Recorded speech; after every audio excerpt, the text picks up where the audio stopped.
بسم الله الرحمن الرحيم. عن عبد الرحمن قال سألت فضالة بن عبيد عن تعليق اليد في عنق السارق أمن السنة هو؟ قال أتي رسول الله صلى الله عليه وسلم بالسارق فقطعت يده ثم أمر بها فعلقت في عنقه. هذا حديث غريب لا نعرفه إلا من حديث عمر بن علي المقدامي.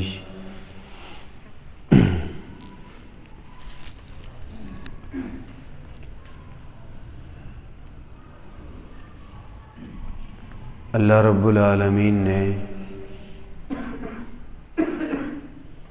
انسان کو ایک تو جسمانی لحاظ سے انسان پیدا فرمایا، اور یہ اللہ تعالیٰ کا بڑا احسان ہے، اور ایک یہ کہ اللہ تعالیٰ نے انسان کو انسانی اخلاق عطا فرمائے، انسان کو اللہ تعالیٰ نے عمدہ صفات عطا فرمائی۔ یہ اللہ تعالیٰ کا اس سے بھی بڑا انعام ہے۔ جسمانی طور پر انسان پیدا ہو جانا یہ ایک بہت بڑی نعمت ہے، لیکن عملی اور اخلاقی لحاظ سے صفات والا انسان بن جانا یہ اس سے بڑی نعمت ہے۔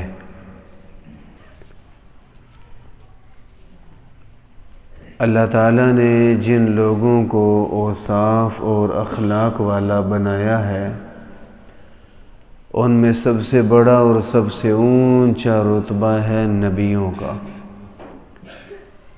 انسانوں میں سے یہ ایک ایسا عظیم ترین طبقہ ہے جن کی ہر ادا کمال کی ہے، اور ان کے ایک ایک طریقے کو ہم دنیا کے لیے ایک بہترین مثال قرار دے سکتے ہیں۔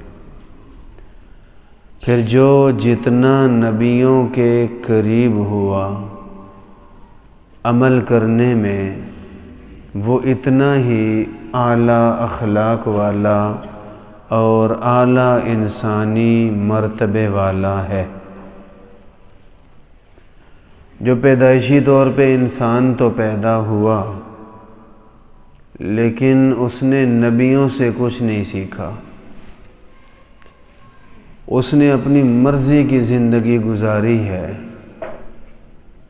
تو ایسا آدمی انسانیت سے پیچھے ہٹتا چلا گیا، انسانیت سے نیچے گرتا چلا گیا، اور پھر چلتے چلتے جسمانی طور پہ تو وہ انسان ہوتا ہے، لیکن قیمت کے اعتبار سے وہ انسانیت سے اتنا محروم ہو جاتا ہے کہ اسے انسان کہنا مشکل ہو جاتا ہے۔ اس کا سب سے بدترین طبقہ وہ لوگ ہیں جو کفر میں چلے گئے، جنہوں نے اپنے رب کو نہیں پہچانا، اپنے نبی صلی اللہ علیہ وسلم کو نہیں سمجھا، اور انبیاء کرام کی رہنمائیوں سے بہت دور رہے۔ یہ سب سے بدترین طبقہ ہے، اور قرآن کریم میں خود اللہ رب العالمین نے فرمایا کہ ہیں تو انسان، لیکن اولئک کالانعام بل ہم اضل، یہ لوگ جانوروں جیسے ہیں بلکہ ان سے بھی گئے گزرے ہیں۔ دیکھنے میں انسان ہے، لیکن انسانی صفات اور کمالات سے بالکل محروم ہے۔ اس سے ایک بات سمجھ میں آ گئی کہ اللہ نے ہمیں انسان بنا دیا، تو اتنا کافی نہیں جب تک ساتھ انسانیت نہ سیکھیں۔ اور یہ چیزیں دو حصوں میں ہیں۔ انسان بنے یہ ہمارے اختیار میں نہیں تھا، یہ تو اللہ رب العالمین نے جیسے چاہا بنا دیا۔ اللہ نے فضل فرمایا کہ انسان بنا دیا، اس میں ہمارا کوئی دخل نہیں ہے۔ لیکن انسان ہونے کے بعد انسانی صفات سیکھنی ہیں، اپنے اندر لانی ہے۔ اللہ نے یہ بات ہر ایک کے ہاتھ میں رکھ دی، جتنا چاہو محنت کر کے سیکھتے رہو اور اپنے آپ کو بدل کے اپنی سوچ بدل لو، مزاج بدل لو، اور انبیاء کرام سے سیکھ کے اپنے اندر خوبیاں پیدا کر لو۔ نتیجہ یہ نکلے گا کہ آپ ایک عملی طور پہ بھی بہترین انسان بن جائیں گے۔ تو یہ اللہ کا فضل ہے کہ اللہ نے تخلیقی لحاظ سے انسان بنایا۔ آگے ہماری اپنی محنت اور شوق ہے کہ انسانی کمالات ہم کتنے سیکھتے ہیں، یہ ہمارے اپنے اوپر اللہ نے چھوڑ دیا۔ اور نبی کریم صلی اللہ علیہ وسلم نے انسانوں کو انسانی اخلاق سکھانے کے لیے، انسانی معیار پہ لانے کے لیے بہت ساری تعلیمات دی ہیں۔ ان تعلیمات کو یا قرآن کہتے ہیں یا ان کو حدیث پاک کہتے ہیں۔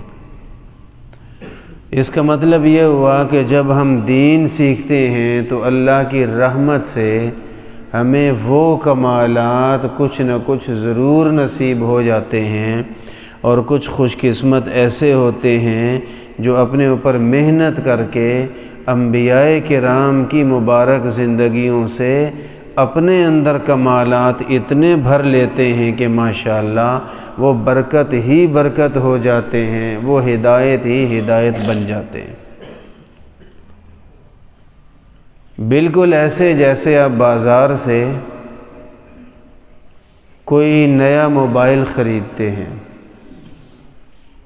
اب موبائل میں چند چیزیں تو رکھ دی جاتی ہیں بنیادی اور ضروری، باقی آپ نے اس میں کیا کام کرنا ہے تو وہ آپ کو ایک خاص جگہ سے ایپ ڈاؤن لوڈ کرنی پڑے گی، اس پہ جائیں گے، وہاں سے لیں گے، انسٹال کریں گے تو کیا بات ہے، یہ بھی خوبی بھی آ گئی، یہ خوبی پہلے نہیں تھی اب یہ آ گئی۔ اس طرح کی اس موبائل میں کتنی خوبیاں لائی جا سکتی ہیں، بہت لائی جا سکتی ہیں، بہت لائی جا سکتی ہیں۔ اور اگر کوئی خالی رکھتا ہے تو خالی رہے گا، وہ بہت سارے کام نہیں کر سکے گا۔ بالکل اسی طرح اللہ رب العالمین نے ہمیں بنا دیا اور کچھ بنیادی صفات ہر ایک کو دے دی، اور باقی انبیاء کرام سے حاصل کرنے پہ چھوڑ دیا۔ وہ انبیاء کرام سے جتنا سیکھے گا، جتنا زیادہ سے زیادہ لے گا اور اسے اپنے اندر اتار لے گا، انشاءاللہ اتنا ہی کمال والا بن جائے گا، اتنا ہی کمال والا ہو جائے گا۔ کمپیوٹر ہمارے بہت سارے نوجوانوں کے گھر پڑے ہیں، اور اس کے ایک دو استعمال کے علاوہ پتہ ہی نہیں کمپیوٹر کا، اور یہی کمپیوٹر اور چند لوگوں کے پاس ہیں، اور وہ ماہانہ لاکھوں کے حساب سے کما رہے ہیں اسی سے۔ یہ کیا فرق ہے؟ انہوں نے کچھ ایسی صلاحیتیں بھر لی اس میں کہ اس کی وجہ سے بہت پیسے کما رہے ہیں۔ انسان اپنے اندر صلاحیتیں بھر سکتا ہے، اپنے اندر بڑا کچھ انسٹال کیا جا سکتا ہے، اور ملے گا کہاں سے؟ پلے سٹور سے نہیں۔ انسان کے اندر اخلاق پیدا کرنے کے لیے، انسانی صفات اور کمالات جگانے کے لیے ہمارا تعلق نبوت کے ساتھ جڑے گا تو ماشاءاللہ کیا بات ہے، پھر تو ہر خوبی حاضر ہے، ہر خوبی حاضر ہے۔ یہ اس کی فہرست دیکھیں، یہ جامع ترمذی ہے، بخاری شریف اٹھائیں، مسلم شریف اٹھائیں، اور جتنی حدیث کی کتابیں ہیں، قرآن پاک ہے، یہ حدیث پاک کی کتابوں کی شروع میں تو فہرست لگی ہوتی ہے، بالکل ایسے جیسے پلے سٹور پہ یہ ہے یہ ہے یہ ہے، جو لینا ہے لے لے۔ یہاں بھی لکھا ہے جناب آپ علیہ السلام کی نماز کیسے تھی، میرے نبی نے وضو کے کیا طریقے سکھائے ہمیں، اور اخلاق کیا ہیں، لوگوں سے بولنا کیسے ہے، چھوٹوں کا ساتھ کیسے معاملہ کرنا ہے، بڑوں کے ساتھ کیسے کرنا ہے، پڑوسیوں کا کیسے خیال رکھنا ہے، اور اتنی چیزیں زندگی میں جو زندگی کا عنوان ہے، اللہ کی قسم یہاں سب کچھ موجود ہے، سب کچھ موجود ہے۔ آپ لینے والے بنیں، سیکھنے والے بنیں۔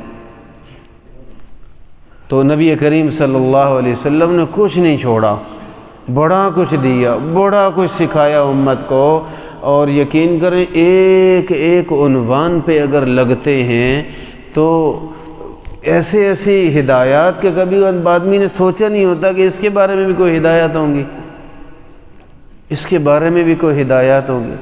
ہمارا دین صرف نماز روزہ اور بڑی بڑی چیزیں نہیں سکھاتا، ہمارا دین یہ بھی سکھاتا ہے رات کو سونے سے پہلے کنڈی لگائیں تو پڑھیں بسم اللہ الرحمن الرحیم، یہ بھی دین سکھاتا ہے۔ بیت بلا باب مأوى الکلاب، گھر تو ہے چار دیواری کوئی نہیں، فرمایا یہ انسانوں کا نہیں، یہ کتوں کا مسکن ہے۔ انسان ایک تو کوئی مجبور ہے بیچارہ، اس کے پاس ہے کچھ نہیں، اس کی بات اور ہے، لیکن جس نے چار دیواری نہیں بنائی اور گھر کے افراد کو محفوظ نہیں کیا تو اس کا تو حال ہی کوئی نہیں ہے۔ آپ علیہ السلام نے یہاں تک ہمیں بتایا ہے کہ رات کو سوئیں تو سونے سے پہلے چراغ بجھا دیا کریں، کتنی معمولی چیز ہے، سونے سے پہلے چراغ بجھا دیں۔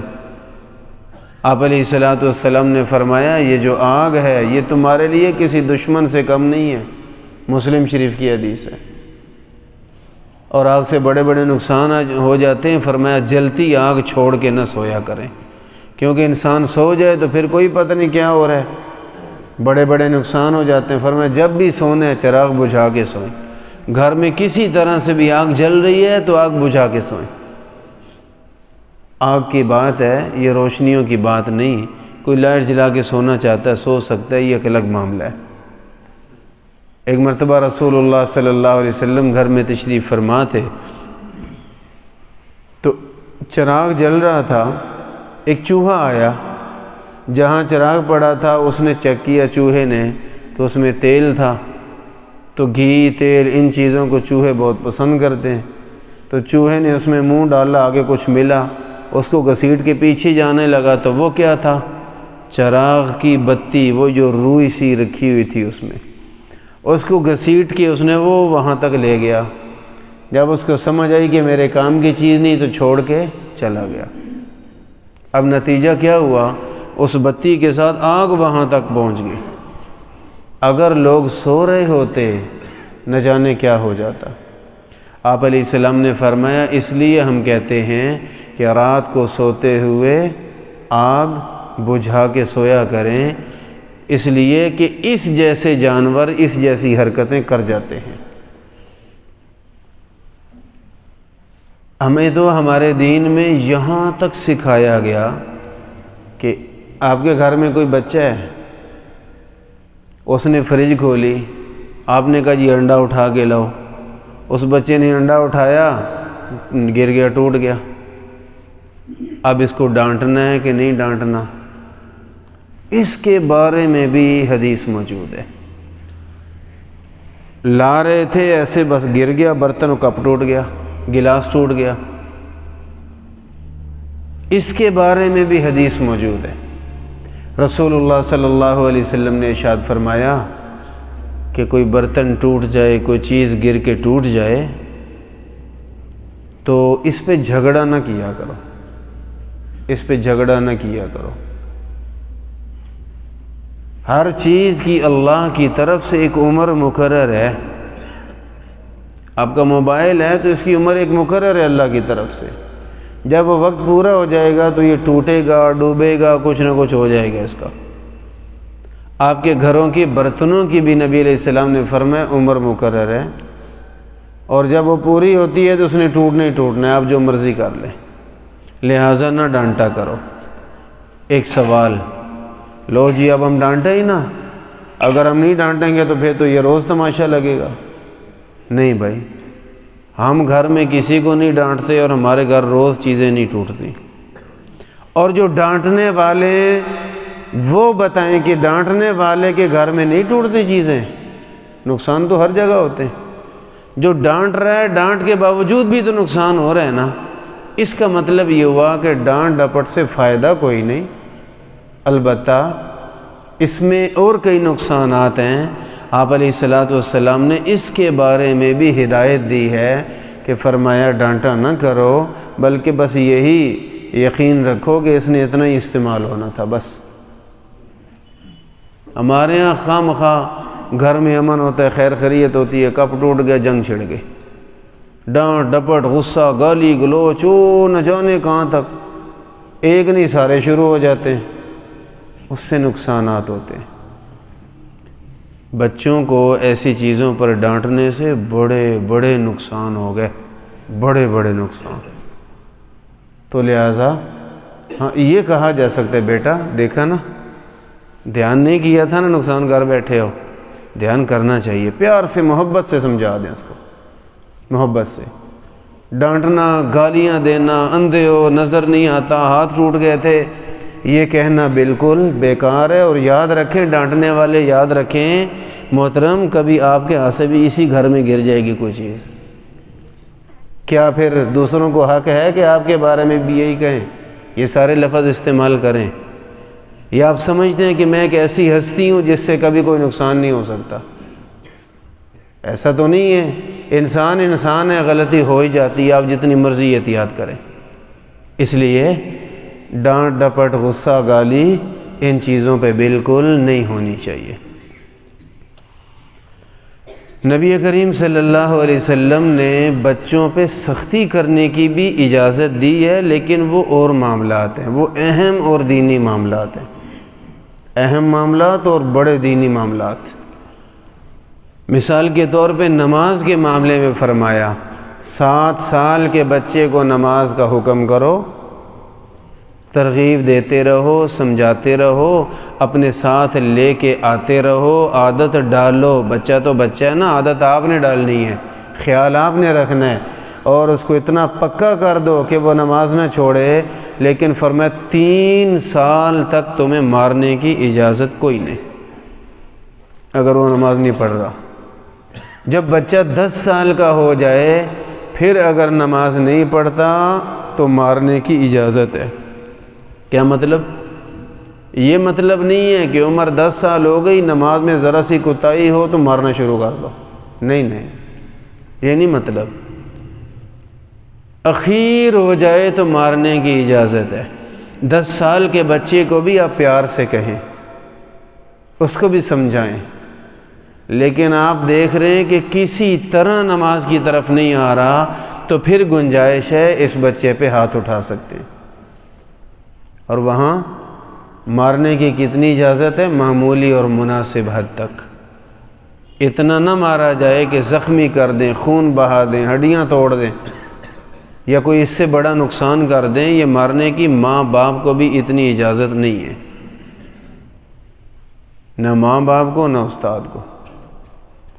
اس لیے یہ فرمایا گیا کہ بچے کو آپ مار سکتے ہیں، مارے نہیں، مار سکتے ہیں، یعنی آخری آپشن یہ ہے کہ 10 سال یا زیادہ کا بچہ ہے اور نماز نہیں پڑھ رہا، آپ نے پیار سے سمجھا لیا، ہر طریقہ لگا لیا، وہ کسی طریقے میں نہیں آ رہا، مارنے کی اجازت ہے، مناسب حد تک مار کے بھی اس کو نماز پہ لگایا جا سکتا ہے۔ رسول اللہ صلی اللہ علیہ وسلم نے ہمیں بڑے انسانی اخلاق آداب دیے ہیں، اور ہر موضوع پہ، ہر عنوان پہ رسول اللہ صلی اللہ علیہ وسلم نے بڑی پیاری پیاری باتیں بتائی ہیں۔ ہم جتنے آپ علیہ السلام کی ہدایات کو اپنے مزاج میں لائیں گے، اپنی زندگی اور عمل میں لائیں گے، اتنے ہم با کمال ہوتے چلے جائیں گے۔ ہماری زندگی ہمارے لیے بھی مفید ہوگی، ہماری زندگی دوسروں کے لیے بھی بڑی کام کی بن جائے گی انشاءاللہ۔ ان باتوں میں سے ایک بات رسول اللہ صلی اللہ علیہ وسلم نے ہمیں یہ سکھائی۔ آپ علیہ السلام نے ارشاد فرمایا کہ تم اپنے آپ کو ایسا بنا لو کہ لوگوں کو تم سے فائدہ پہنچے۔ فرمایا خیر الناس من ينفع الناس، اگر مجھ سے پوچھو نا لوگوں میں سے بہترین کون ہے، تو فرمایا میں یہ کہوں گا کہ جو لوگوں کے لیے جتنا زیادہ دوسروں کو فائدہ پہنچا رہا ہے اتنا ہی زیادہ بہترین آدمی ہے۔ ہر جائز طریقے سے لوگوں کو فائدہ پہنچائیں۔ ہاں ایک طریقہ جائز ہی نہیں ہے تو اس طرح فائدہ پہنچا کے مجرم بنیں گے، ثواب کبھی نہیں ملے گا۔ ایک آدمی کہہ رہا ہے کہ میں سامنے والے گھر میں چوری کرنا چاہتا ہوں، تو ہم اس کا تھوڑا تعاون کر دیں کہ میں فائدہ دے رہا ہوں، نہیں فائدہ نہیں دے رہے، گھر والوں کا نقصان بھی آپ کروا رہے ہیں اور اس کی عادت بھی آپ بگاڑ رہے ہیں، اس کو اور بڑا چور بنا رہے ہیں آپ، فائدہ نہیں ہے۔ جس جرم میں بھی آپ کسی کا تعاون کر رہے ہیں تو اس کا مطلب یہ ہے کہ آپ پہلے سے اور بڑا مجرم بنانے میں اس کا تعاون کر رہے ہیں، اگلے سٹیپ پہ آپ لا رہے ہیں اس کو۔ لہٰذا کسی کا برائی میں تو تعاون نہیں کر سکتے، البتہ ہر جائز طریقے سے لوگوں کو نفع پہنچانا یہ نبی پاک صلی اللہ علیہ وسلم کی اپنی عادت مبارکہ بھی تھی اور آپ علیہ السلام کو یہ پسند بھی ہے۔ اور ایک اہم بات یہ ہے کہ اپنی نسل کو سنبھالنا یہ ہمارے لیے بڑا ضروری ہے۔ پہلے بھی ضروری ہوتا تھا لیکن اس دور میں آ کے اپنی نسل کو سنبھالنا بڑا ضروری ہے۔ اگر ہم اپنے بچوں کو سنبھالیں گے نہیں تو ہم تو بڑے حاجی اور نمازی ہوں گے، اور ضروری نہیں کہ آپ کے بچے کا ایمان بھی سلامت ہو سکتا ہے خدا نخواستہ وہ اپنے دین سے بھی ہاتھ دھو بیٹھا ہو۔ آپ تو ماشاءاللہ بڑی نیکی کرنے والے ہیں، ہر وقت تسبیح ہاتھ میں ہوتی ہے، لیکن اگر اپنے بچوں کو نہیں سنبھالیں گے تو وہ نہ جانے کہاں جا پہنچیں گے آج کے دور میں۔ لہذا اپنے بچوں کو سنبھالیں، عقیدہ نظریہ خود سکھائیں بیٹھ کے، اللہ کی محبت، نبی علیہ السلام کی محبت، اللہ کے پیاروں کی محبت، بڑوں کا احترام، چھوٹوں کا خیال رکھنا، بیٹھ کے خود سمجھا لیں، ورنہ دنیا سمجھائے گی تو پتہ نہیں کیا بنا دے گی اس کو، پھر رونے دھونے کے سوا کچھ بھی نہیں بچے گا۔ ہاں اللہ جسے بچا لے وہ ایک الگ بات ہے۔ آج تو گمراہیاں وہ ہر ایک کی جیب میں موجود ہے، کفر جیب میں موجود ہے۔ دنیا کے بڑے بڑے بدبخت لبرل قسم کے لوگ وہ ہر ایک کی جیب میں موجود ہیں، آپ کو پتہ ہی نہیں ہے وہ کس کس کو سن رہا ہے، آپ کو نہیں اندازہ کہ اب وہ کس کا فین ہو چکا ہے، آپ کو نہیں پتہ کہ وہ کس سوچ، کس نظریے، کس عقیدے پہ جا چکا ہے۔ آپ اسے اپنے گھر کا فرد سمجھتے ہیں، وہ آپ کے دین کا دشمن ہے، وہ آپ کے ملک کا دشمن بن چکا ہے۔ اس لیے اپنی اولاد کو، اپنوں کو، سب کو سنبھالا جائے، بار بار سنبھالا جائے۔ اب تو طوفان ہے، طوفان فتنوں کے، گمراہیوں کے۔ نبی پاک صلی اللہ علیہ وسلم نے ہمیں یہ ترغیب دی ہے نا کہ ایک دوسرے کا خیال رکھو۔ کیسا خیال؟ کہ امر بالمعروف اور نہی عن المنکر کرو، نیکی کا حکم کرتے رہو، برائی سے منع کرتے رہو۔ آپ اگر نمازی ہیں تو آپ کے گھر والے تب نمازی بنیں گے جب آپ ان کو کہتے رہیں گے، پوچھتے رہیں گے پڑھ لیے نماز کہ نہیں پڑھی ابھی تک، کب پڑھی ہے، فکر کریں۔ خود تو مسجد میں اٹھ کے آ گئے، سارا گھر سویا ہوا ہے، ہو سکتا ہے کہ آپ کی یہ قبول ہی نہ ہو، اگر آپ کی غفلت اس میں شامل ہے تو پھر قبول ہی نہیں ہے۔ اس لیے جہاں خود اٹھنے کا حکم ہے وہاں اپنے گھر والوں کو اٹھانے کا حکم ہے۔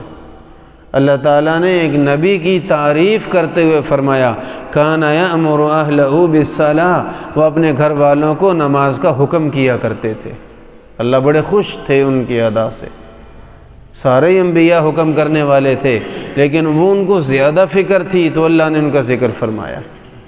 تو اپنے گھر والوں کی فکر کرنی ہے، ان کی نمازوں کی فکر کرنی ہے، ان کے رمضان کے روزے کی فکر کرنی ہے۔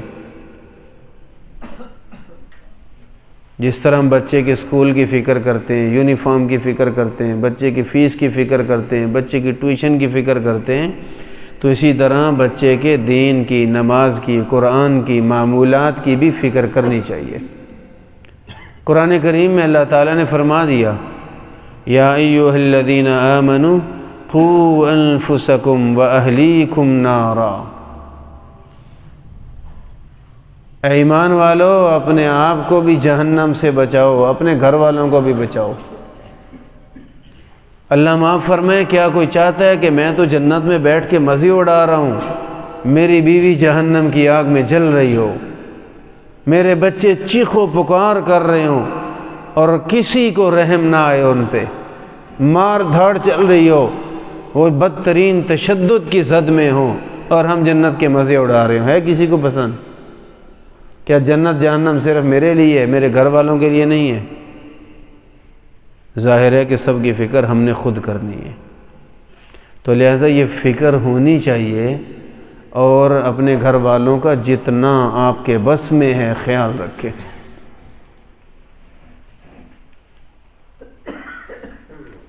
نبی پاک صلی اللہ علیہ وسلم نے گھر والوں کے خیال رکھنے کا بہت حکم دیا، بلکہ قرآن کریم میں کہ اس جہنم کی آگ سے اپنے آپ کو اور گھر والوں کو بچاؤ جس کا ایندھن لوگ ہوں گے، انسان اور پتھر ہوں گے۔ پتھر کون سے؟ وہ پتھر جن کو بت کی شکل دی گئی اور پھر اسے خدا کہا گیا، وہ پتھر سارے جہنم میں گرائے جائیں گے۔ اللہ تعالیٰ فرماتے انکم وما تعبدون من دون اللہ حسب جہنم، فرمایا کہ اے مشرکوں سے فرمایا کہ تم بھی جہنمی اور تمہارے خدا بھی جہنمی، ہم اٹھا کے جہنم میں پھینکیں گے قیامت کے دن۔ اور اس وقت مشرک جب پھنسیں گے تو خداؤں کو پکاریں گے، لیکن پتہ چلے گا میرے سے پہلے میرا خدا تو جہنم میں جل رہا ہے، اور میں اس منحوس کو پکارتا رہا جو خود اپنے آپ کو نہیں بچا سکتا۔ لو کان ہؤلاء آلہۃ ما وردوها، اگر یہ سچ مچ خدا ہوتے تو جہنم میں پڑے ہوتے؟ یہ کیسے ہو سکتا تھا؟ تو اس لیے فرمایا کہ جہنم میں چیخ و پکار ہوگی بے انتہا۔ ایک حدیث میں جہنمی جہنم میں روئیں گے، چیخیں گے، پکاریں گے، پر ان کی سننے والا کوئی نہیں ہوگا، ان کو بچانے والا بالکل کوئی نہیں ہوگا۔ سال ہا سال گزر جائیں گے، کوئی حال نہیں پوچھے گا، جو ہے عذاب وہ جاری ہے بس۔ فلا یخفف عنہم العذاب، اللہ نے بتا سارا کچھ دیا، آگے ہماری مرضی، فرمایا کسی سے عذاب ہلکا بھی نہیں کیا جائے گا۔ اور ایک عرصے تک تڑپنے کے بعد، جلنے کے بعد پکار کے ایک مرتبہ وہ جہنم کے فرشتے کو بلائیں گے، اور اس فرشتے کا نام ہے مالک، جو جہنم کا داروغہ ہے، جہنم کا مینیجر ہے جو فرشتہ، تو اس کا نام ہے مالک۔ اور جو جنت کا منتظم ہے فرشتہ، اس فرشتے کو رضوان کہتے ہیں، رضوان جنت اس فرشتے کو کہتے ہیں۔ تو ایک عرصہ چیخ و پکار کے بعد حدیث پاک میں آتا ہے کہ قرآن پاک میں وَنَادَوْا يَا مَالِكُ لِيَقْضِ عَلَيْنَا رَبُّكَ، مالک فرشتے کو بار بار پکاریں گے۔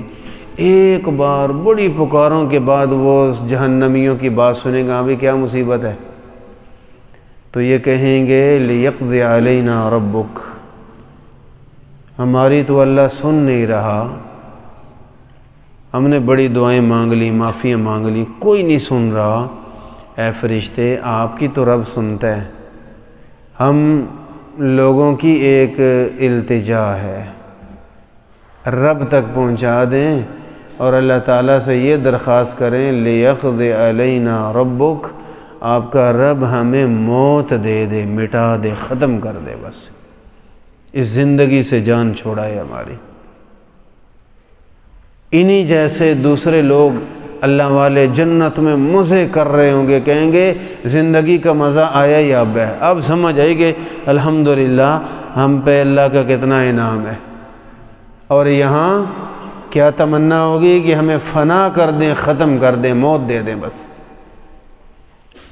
قال انکم ماکثون، کہا جائے گا کہ نہیں، فرشتہ کہے گا کہ تمہیں یہیں رہنا ہوگا، بس اس کے بعد وہ بھی نہیں سنے گا، کوئی نہیں سنے گا۔ حدیث پاک میں 9ویں پارے میں اسی انہی آیات کے تحت آتا ہے کہ رسول اللہ صلی اللہ علیہ وسلم نے فرمایا کہ وہ اپنے گھر والوں کو پکاریں گے، وہ جو گھر والے جنت میں، ان کو، اپنے باپ کو، اپنے بیٹے کو، بھائی کو، عزیز و اقارب کو، بہنوں کو، وہ جو جنت میں، ان سے کوئی رابطے کی صورت بنے گی، اور جہنمی جہنم میں رہ کے وہاں ان سے بات کرے گا، لیکن یہ بھی حسرت بڑھانے کا سبب بنے گا۔ وہ کیا؟ یہ جہنمی ان سے اپیل کریں گے کہ ان افیضوا علینا من الماء او مما رزقکم اللہ، اے جنتیو، اے ہمارے، وہ حدیث پاک میں الفاظ ہیں، یا معشر الآباء والامہات والاولاد، اے ہماری ماؤں، اے ہمارے باپ، اے ہماری اولاد، اے بہن بھائیوں، جو جس کا ہوگا اس کو کہے گا ان افیضوا علینا من الماء، ہم تو جہنم میں جل جل کے تباہ ہو گئے، وہ جنت کا ذرا سا پانی بدن پہ ڈال دو، تھوڑا پانی ہی بھیج دو۔ تو اپنے ماں باپ بہن بھائی جو جنت میں ہوں گے، وہ اللہ کے سچے قانون کے مطابق کہیں گے ان اللہ حرمہما علی الکافرین، اللہ تعالیٰ نے یہ چیزیں کافروں پہ حرام کی ہیں، جہنمیوں پہ حرام کی ہیں، ہم کیوں دیں آپ کو؟ کوئی نہیں دیں گے۔ صاف انکار۔ یہ وہ اولاد ہے جس کے لیے آج دنیا میں ہم حرام کماتے ہیں، رشوت لے لی، سود لے لیا، چوری ڈاکہ کر لیا، اپنی اولاد کو کچھ دینے کے لیے اللہ کو ناراض کر کے جہنم خرید لی۔ اگر یہ اولاد جنت میں گئی تو ایک گلاس پانی بھی نہیں دے گی، حالانکہ نہریں اپنی ہوں گی، ایک گلاس پانی بھی نہیں ملے گا اپنی اولاد کے ہاتھوں۔ یہاں آگے سمجھ آتی ہے کہ ان رشتوں کی حقیقت کیا ہے۔ ہم دوست کے لیے اللہ کو ناراض کرتے ہیں، ہم پڑوسی کے لیے اللہ کو ناراض کرتے ہیں، ہم رشتہ دار کے لیے اللہ کو ناراض کرتے ہیں، ہم لوگوں کے لیے اللہ کے نبی کے قانون کو توڑ کے رکھ دیتے ہیں معاذ اللہ۔ اور نہیں جی کیا کریں، دوست جو ہوئے، رشتہ دار ہیں، برادری ہے، تو اللہ پناہ عطا فرمائے۔ بھئی اسی دنیا میں ایسے بہت سارے لوگ موجود ہیں جو سب کو چھوڑ دیتے ہیں، صرف اللہ کا حکم پورا کرتے ہیں۔ ایسے بنیں، صرف اللہ کا حکم پورا کریں، یہ کوئی شے کام آنے والی نہیں ہے۔ یوم لا ينفع مال ولا بنون، اس دن نہ پیسہ دنیا کا کام آئے گا، نہ اولاد کام آئے گی، کوئی کسی کے کام نہیں آئے گا۔ تو ہمیں فکر کرنی ہے اپنی بھی، اپنے گھر والوں کی بھی، کہ خیر وافیت سے ہم بھی جنت میں پہنچ جائیں اور ہمارے گھر کے افراد بھی خیر خیریت سے جنت تک پہنچ جائیں۔ یہ ہم سب کی بنیادی ضرورت ہے۔ اسی حوالے سے ایک بات کہ کل 25 دسمبر ہے، آج رات 12 بجے عیسائیوں کی عید ہوگی، تو اتنا تو ہمیں کنفرم ہے نا کہ الحمدللہ ہم عیسائی نہیں ہیں، ہم مسلمان ہیں، محمد الرسول اللہ صلی اللہ علیہ وسلم کے غلام ہیں، بکے ہوئے ہیں ہم ان پہ۔ ہمارا اپنا کچھ نہیں ہے، ہم نے اپنا سب کچھ اللہ اور اللہ کے رسول کو دے دیا بس۔ جب ہم مسلمان ہیں تو ہمارا نہیں بنتا کہ ہم کسی عیسائی کو مبارکباد دیں، ہمارا نہیں بنتا کہ ہم عیسائی کو مبارکباد دیں۔ اس میں کئی وجوہات ہیں۔ عیسائی یہ کہہ کے مبارکباد دے رہے ہیں، عید اس نام پہ منا رہے ہیں، معاذ اللہ معاذ اللہ معاذ اللہ کہ اللہ کا بیٹا پیدا ہوا ہے، اور ہمیں قرآن نے صاف بتا دیا الحمدللہ ہمارا ایمان ہے کہ لم یلد ولم یولد، نہ اللہ کسی کی اولاد نہ کوئی اس کی اولاد، وہ اکیلا ہے، صمد ہے، اس جیسا کوئی نہیں ہے۔ تو یہ جب ہمارا ایمان ہے تو ہم اس کفر میں ان کو مبارکباد دے کے خود کیا بچیں گے؟ ہمارا ایمان نہیں بچے گا، ہم بھی وہی کچھ ہو جائیں گے۔ میں نے جمعے پہ حدیث پاک سنائی تھی، رسول اللہ صلی اللہ علیہ وسلم نے ارشاد فرمایا من تشبہ بقوم فہو منہم، جو کسی قوم کی مشابہت اختیار کرے گا انہی کا ہے، ہمیں ایسے بندے کی ضرورت ہی نہیں ہے، وہ انہی کا ہے۔ کوئی مسلمان ہو اور عید کے دن کے طور پہ کل کو کوئی نئے کپڑے اسپیشل سلوا کے پہنے تو بھائی وہ مسلمان نہیں رہے گا نئے کپڑے پہننے کی وجہ سے۔ بات کپڑوں کی نہیں ہے، بات یہ ہے کہ آپ نے غیروں کے تہوار کو اپنا سمجھا ہے۔ تو حضور فرماتے ہیں ایسے غیرت سے خالی شخص کی ہمیں ضرورت ہی نہیں، تو انہی میں جا، شاباش، ہمارا کیا لگتا ہے؟ تو اس موقع پہ کوئی آتش بازی یوں کرے، پٹاخے یوں چلائے جیسے عید کے موقع پہ لوگ چلاتے ہیں، تو وہ بھی غلط۔ ہمارا دین تو نہیں کہتا کہ چھوٹی بڑی عید پہ پٹاخے چلاؤ، لیکن کوئی خوشی کے اظہار کے لیے یہ کام کرے، اگر اس نیت سے کرے وہ بھی بے ایمان ہے، ایمان ہی جائے گا اس کا۔ وہ عیسائی تو خوشی اس بات کی منا رہے ہیں، وہ تو لائٹنگ اس بات کی لگا رہے ہیں کہ اللہ کے معاذ اللہ اللہ کا بیٹا پیدا ہوا ہے، اور ہے سیدھا کفر اور شرک ہے یہ۔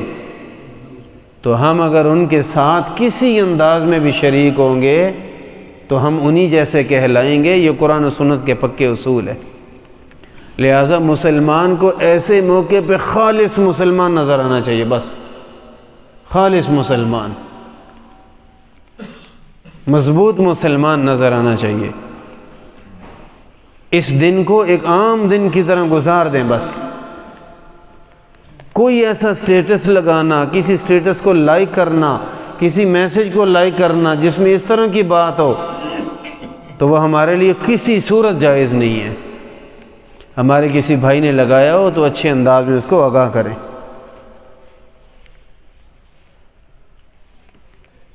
تو یہ عیسائیوں کے ساتھ ہمارا وہ نہیں، ٹھیک ہے ہم ان سے لڑتے نہیں، ہم ان کو نقصان نہیں دے سکتے، ہمارا دین ہمیں منع کرتا ہے، قانون منع کرتا ہے،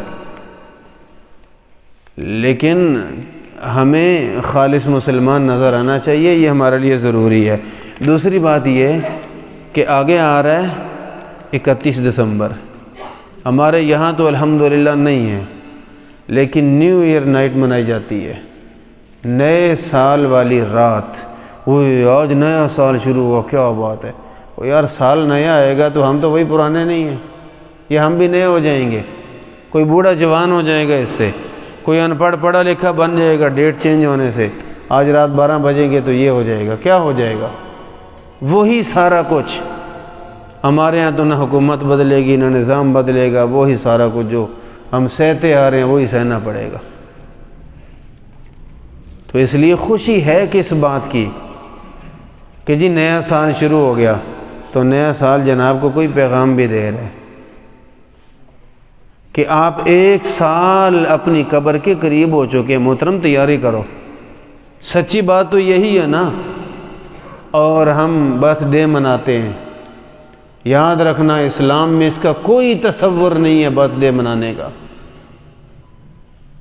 اور یہ عیسائیوں والا کام ہے اور ہمیں اس سے بچنا چاہیے۔ وہ تو 25 دسمبر کو برتھ ڈے تو مناتے ہیں، کرسمس ڈے، اور یہ یوم پیدائش منانا اسلام میں ہے ہی کوئی نہیں۔ الحمدللہ ہم نے کسی بچے کی، اپنی کسی اور عزیز کی کبھی بھی برتھ ڈے نہیں منائی، کبھی بھی نہیں منائی۔ ایک دفعہ کہیں بات چل گئی تھی کہ جی وہ آج یوم پیدائش ہے تو لہٰذا کچھ ہو جائے. میں نے کہا کچھ بھی نہیں ہو سکتا. آج تو کچھ بھی نہیں ہو سکتا، جو مرضی ہو جائے، بالکل نہیں ہو سکتا. آپ 4 دن ٹھہر کے کہیں تو جو ہوگا انشاءاللہ کریں گے. آج نہیں کریں گے کچھ بھی. ہم مسلمان ہیں، مسلمان ہونے پہ فخر ہے ہمیں الحمدللہ، اور مضبوط مسلمان بنے. لہٰذا نہ اپنا برتھ ڈے منانا چاہیے اور نہ کافروں کے برتھ ڈے میں شریک ہونا چاہیے. نیو ایئر نائٹ، وہ نیا سال آ رہا ہے، کیا بات، نئے سال کی مبارک ہو، مبارک ہو، مبارک ہو. سال عیسائیوں کا مبارک آپ دے رہے ہیں، سال عیسائیوں کا مبارک ہمیں دے رہے ہیں. عجیب بات ہے. ہمارا تو اس سال سے کوئی لینا دینا نہیں. دوسری بات یہ ہے کہ ہمارا اسلامی سال بھی ہو تو مبارک کس بات کی؟ میرے نبی نے نہیں دی، صحابہ کرام نے نہیں دی، اہل بیت اعظام نے نہیں دی، اللہ کے ولی جتنے علم والے گزرے کسی نے نہیں دی. ہم نے کافروں سے سیکھ کے یہ مبارک باتیں شروع کر دی. لہٰذا نئے سال کی مبارک کا کوئی تصور ہی نہیں ہے. ہاں دعا کریں کہ اللہ تعالیٰ خیر خیریت سے یہ سال گزار دے، اللہ حفاظت فرمائے، پوری امت کو اللہ تعالیٰ آسانیاں عطا فرمائے. دعائیں کر لیں، لیکن یہ مبارکیں دینا اور اس کے جشن منانا یہ بالکل باطل اور غلط ہے.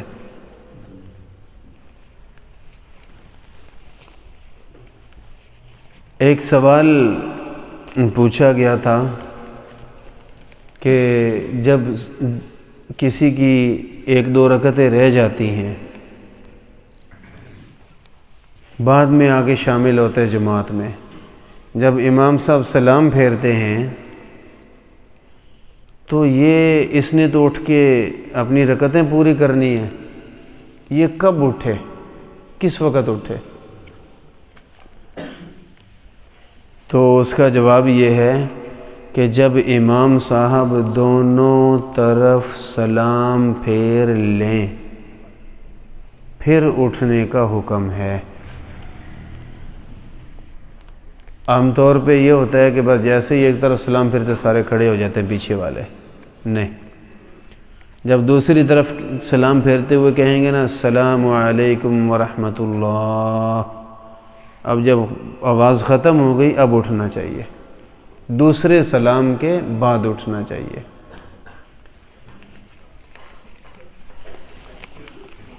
اور ایک بات یہ کہ یہ میچ پیچھے چل رہا تھا قطر میں، اور مختلف میچوں اور مختلف موقعوں پر یہ کہا جاتا ہے کہ اگر وہ ملک جیت گیا تو میں آپ کو چائے پلاؤں گا، اور اگر یہ جیت گیا تو آپ مجھے پلائیں گے. وہ چائے کی ایک پیالی ہو، کوئی بہت بڑی دعوت ہو، کوئی پیسوں کا لین دین اس وجہ سے کیا جائے، یہ 100% جوا ہے. اور قرآن کریم میں اللہ نے چند چیزوں کا ذکر کیا، ان میں ساتھ جوئے کا بھی کیا. فرمایا اگر بچنا ہے تو اس کو چھوڑ دو، اگر بچنا چاہتے ہو تو اس کو چھوڑ دو. اور جوا سیدھا سیدھا حرام ہے، اور رجسن غلاظت ہے، من عمل الشیطان، شیطانی کرتوت ہے یہ.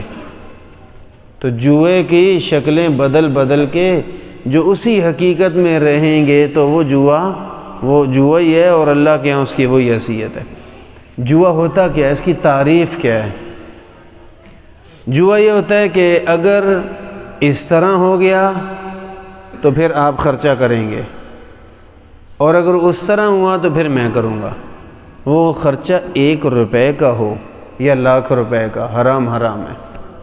ایک ٹافی کا تبادلہ ہو، آپ مجھے ٹافی کھلائیں گے یا میں آپ کو ٹافی کھلاؤں گا، تب بھی یہ حرام اور جرم ہے بہت بڑا. تو لہٰذا میچ والی بال کھیل رہے ہوتے ہیں اور چند لوگ آپس میں بیٹھ کے لگا کے بیٹھے ہوتے ہیں، تو یہ سیدھا سیدھا جوا ہے. ٹورنامنٹ ہوتے ہیں، ٹورنامنٹ میں انٹری لینا کوئی حرج نہیں، ٹورنامنٹ بھی ٹھیک ہے، لیکن انٹری کے پیسوں میں سے انعام دینا جائز نہیں ہے. انٹری کے پیسے آئیں، آپ اس چیز پہ لگائیں جو سب کی، دونوں ٹیموں کی ضرورت ہے، ان کو کھیلنے کا سامان لے کے دے دیں، گراؤنڈ پہ خرچہ کر دیں اور جو ضروریاتیں کریں. لیکن انٹری فیس میں سے انعام چھوٹا یا بڑا دینا یہ جوئے میں چلا جاتا ہے. سنوکر ویسے ہی غلط ہے، نہیں ہونی چاہیے. دیکھیں احادیث میں ان تمام کھیلوں سے روکا گیا ہے جو بدکار لوگوں کی پہچان ہے، اور یہ سنوکر بھی اچھے لوگ، کبھی بھی معزز لوگ، ایمان والے، نماز والے، یہ ان چیزوں میں نہیں جاتے، تو وہ ویسے ہی غلط ہے۔ لیکن اس پہ ایک بڑی اس میں غلطی یہ ہے کہ پیسے کون دیتا ہے؟ ایک گیم لگائی، پیسے کون دیتا ہے؟ ہارنے والا۔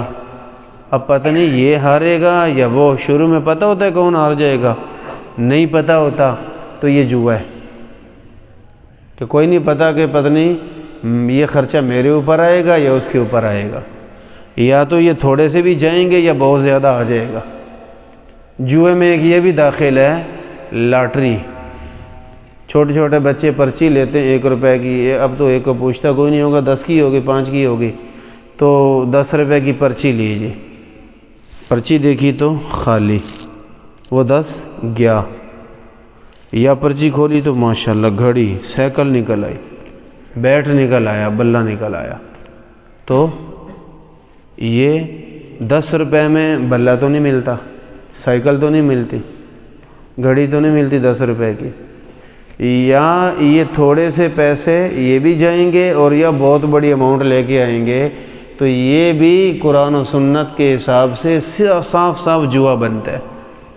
لہٰذا یہ لاٹری دکاندار کے لیے رکھنا جائز نہیں ہے، اور خریدار کے لیے لینا بھی جائز نہیں ہے، اور اپنے بچوں پہ ابھی سے نظر رکھیں۔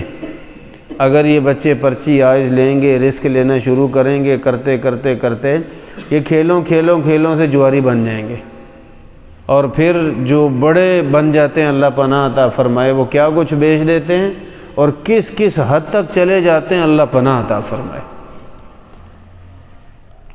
تو چھوٹی چھوٹی چیزیں ہی مل کے بڑی چیزوں کا سبب بنتی ہیں، قطرہ قطرہ مل کے دریا بنتا ہے۔ لہٰذا ان چھوٹے چھوٹے گناہوں اور غلطیوں کے اپنے بچوں پہ نظر رکھیں، اور کبھی بھی ان کو ان چیزوں کی طرف نہ جانے دیں۔ بچوں کو اگر پیسے دیے تو ساتھ دیکھیں کہ یہ لگا کہاں رہا ہے، کس چیز پہ خرچ کر رہا ہے، یہ نظر رکھنا ضروری ہے۔ کیوں؟ قُوْ أَنفُسَكُمْ وَأَهْلِيكُمْ نَارًا، اے ایمان والو اپنے آپ کو بھی جہنم سے بچاؤ، اپنے گھر والوں کو بھی جہنم سے بچا لو۔ تو یہ جہنم سے بچانا، یہ فکر کرنا ہم سب کی مشترکہ ذمہ داری ہے۔ اللہ رب العالمین سے دعا ہے اللہ تعالی ہمیں اس کی توفیق عطا فرمائے۔ ہمارے بھائی رضوان صاحب ہیں واپڈا والے، ان کی ترقی کا ایک موقع ہے کہ مل سکتی ہے پروموشن۔